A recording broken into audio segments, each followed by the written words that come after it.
C'est le Sénégal, pour être honnête. C'est le Sénégal et juste en dessous la Côte d'Ivoire. C'est le Maroc même si. C'est-à-dire la Côte d'Ivoire contre les Seychelles avec 16 buts en 2 matchs. Non, pas forcément contre les Seychelles. Mais c'est très difficile de défendre un statut déjà de champion d'Afrique. Ouais. C'est extrêmement difficile, on est attendu partout. Mais c'est par rapport à la qualité de jeu. Par rapport à ce que j'ai vu, les contenus pour moi me montrent que ces nations aujourd'hui ont beaucoup de certitudes. Je pense aussi au Angleterre-Sénégal. Là, ils se sont confrontés quand même à une grosse nation européenne et ils les ont battus. Et j'ai aussi vu un match, c'est pareil, un match de préparation, un match amical, on peut l'appeler comme ça, entre la Côte d'Ivoire et l'Uruguay. C'est-à-dire que c'est des nations qui se confrontent à différents de pays d'autres continents, pardon, et qui arrivent quand même à développer du jeu, développer des idées avec des individualités qui se démarquent et qui gagnent sans contestation. C'est-à-dire qu'aujourd'hui, le Sénégal est capable d'aller gagner en Angleterre, chez eux, en les faisant douter, en remettant en cause carrément le sélectionneur anglais avec un sélectionneur africain. C'est-à-dire que c'est Papcho quand même qui a la tête du Sénégal.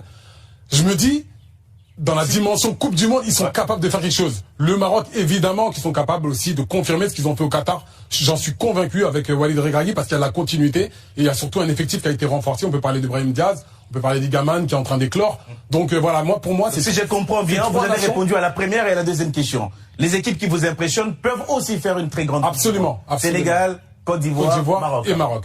Et vous, José? Le Maroc, bien évidemment, parce qu'en étant demi-finaliste de la dernière Coupe du Monde, il y a un statut, et puis ils sont sur une forme de continuité, que ce soit chez eux et chez les jeunes aussi. On sent de la sérénité, mais ils sont attendus, donc ils ont un vrai statut. Là aussi, ils sont attendus, ils ont 2 grosses échéances, la CAN et la Coupe du Monde derrière. Est-ce qu'ils seront en capacité de performer, surtout s'il y a échec à la CAN, est-ce qu'ils sont capables de se remobiliser? C'est vrai qu'il y a une Coupe d'Afrique des Nations avant la Exactement, donc pas évident, mais ils ont un statut quand même, et il y a beaucoup de sérénité qui en dégage. Et puis, je reviens aussi sur le Sénégal. Face au Congo, ils m'ont impressionné justement sur leur force de caractère, leur capacité. Le fameux match décisif dans leur groupe. Exactement, voilà, donc ils l'ont maîtrisé avec brio. Il y a de la qualité collective, il y a de la qualité donc individuelle.